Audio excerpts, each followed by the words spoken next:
Welcome to this reading comprehension lesson. In a moment you will hear a short text, and then 5 questions about it. Listen carefully, because every answer is hidden somewhere in the text. The text is called The Debate over Standardized Testing.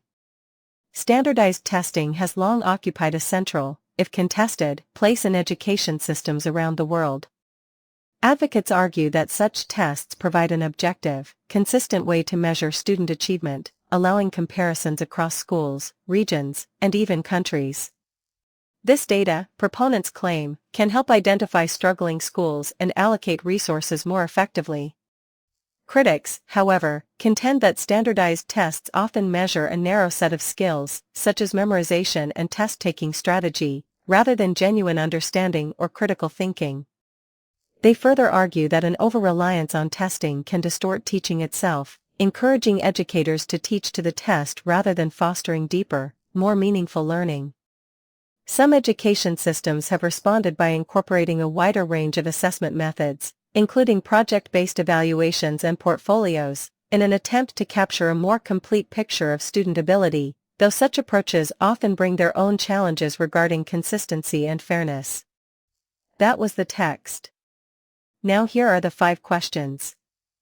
Here's a question. What advantage do advocates of standardized testing claim it provides? A. It eliminates the need for teachers. B. It removes the need for school funding. C. It guarantees higher student happiness. D. It provides an objective, consistent way to measure achievement. The correct answer is D. It provides an objective, consistent way to measure achievement. The text states advocates believe tests provide an objective, consistent way to measure student achievement. Here's a question. What do critics say standardized tests often measure?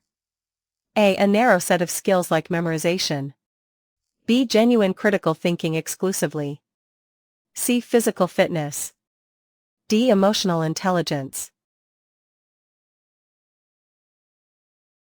The correct answer is A. A narrow set of skills like memorization.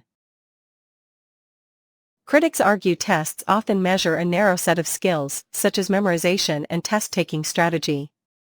Here's a question. What does teach to the test mean, according to the context of the text? A. Teaching a broad, creative curriculum. B. Focusing instruction narrowly on what will appear on the test. C. Avoiding any form of assessment. D. Teaching only advanced students. The correct answer is B. Focusing instruction narrowly on what will appear on the test. The text implies this phrase means focusing teaching narrowly on test content, rather than fostering deeper, more meaningful learning. Here's a question. What alternative assessment methods does the text mention? A. Oral exams only. B. Eliminating all assessments. C. Project-based evaluations and portfolios. D. Only online multiple-choice tests. The correct answer is C. Project-based evaluations and portfolios. The text mentions project-based evaluations and portfolios as alternatives. Here's a question. What challenge do these alternative methods present, according to the text? A. They are too expensive to implement. B. They cannot be used in any school. C. They eliminate all forms of bias. D. They raise issues of consistency and fairness. The correct answer is D. They raise issues of consistency and fairness. The text notes such approaches often bring their own challenges regarding consistency and fairness.